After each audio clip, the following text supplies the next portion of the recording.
We live in a world of abundance, but in these 5 seconds, a child just died from hunger-related causes. It only takes a minute for this boy to make a difference. If I was starving, they would do it for me. It only takes a minute to package a dozen meals and help save a dozen lives around the world and around the corner. Everything starts with having a full stomach. Their labor is given with love, but the supplies must come from your donations. We have the solution right here. There is no shortage of food, volunteers, or delivery systems in place. The need is worldwide and in our own community. We must give back. In this minute, a dozen more children will die.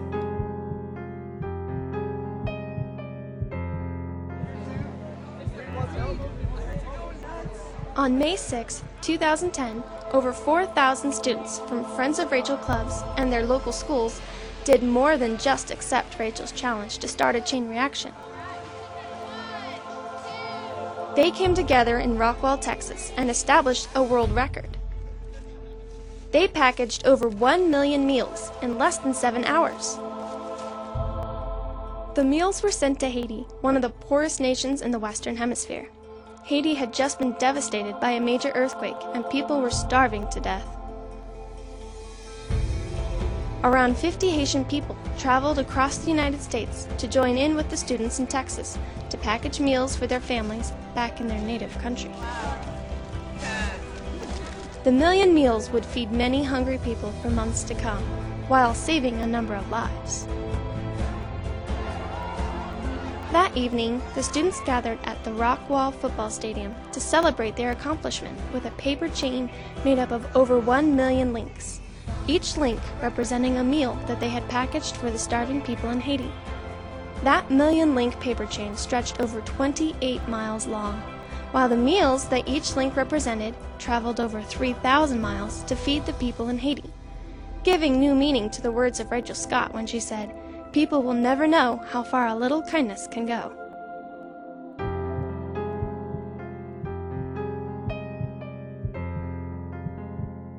He sought help from some of the leading food scientists in the nutritional world, from companies such as Pillsbury, Cargill, General Mills, and Archer Daniels Midland. He came to them and asked them one simple question. How do we mass feed the world? What they created is revolutionary. Ben, it would be impossible to ship this food in this condition. It would take this much to feed a starving child. So we put all of this in this little cup. And this cup will feed a starving child for 1 day. Up until now, the world has been feeding the children beans and rice. Because it's cheap. And it keeps them alive. So now how does this differ from just like somebody said, well, just beans and rice? I mean, because, beans and rice is a staple. It's a full nutritional meal to build an immune system and activate the brain in half the time and half the cost.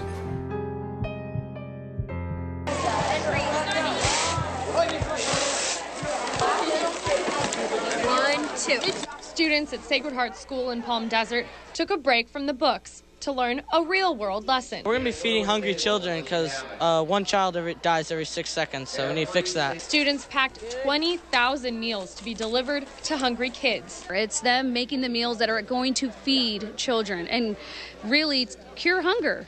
The nonprofit Kids Against Hunger will give these bags to the military, who will deliver them to impoverished countries like Haiti and Honduras. But students and parents at Sacred Heart recognize that hunger is a problem here at home, too. Half of those meals will stay right here in the Coachella Valley, sent to homes in Duraville and Mecca. We're really excited that the meals are going to be local and going to a local places here to know that we're helping the Coachella Valley. There's a process to making each bag. First, you start off with the vitamins and minerals. After that, the dried vegetables, a cup of soy, and a cup of rice. That'll all make one bag enough to feed a family of 6. Then one student weighs the bag, another seals it, and it's ready to go. Soy, which is a protein, and also vitamins and minerals. And so the rice is a carbohydrate, and there's dried vegetables. So the whole thing is a balanced meal. Okay, when you guys run out of rice, tell me I can go get another bag. It just feels really good just because we're fortunate enough to have the food and the resources that we have, and it feels good to give away to other kids that aren't as fortunate as us. Michael and his friends will take the lesson even further. Sacred Heart will spend one day serving these bagged meals for lunch. Samantha Cortese, News Channel 3, Palm Desert.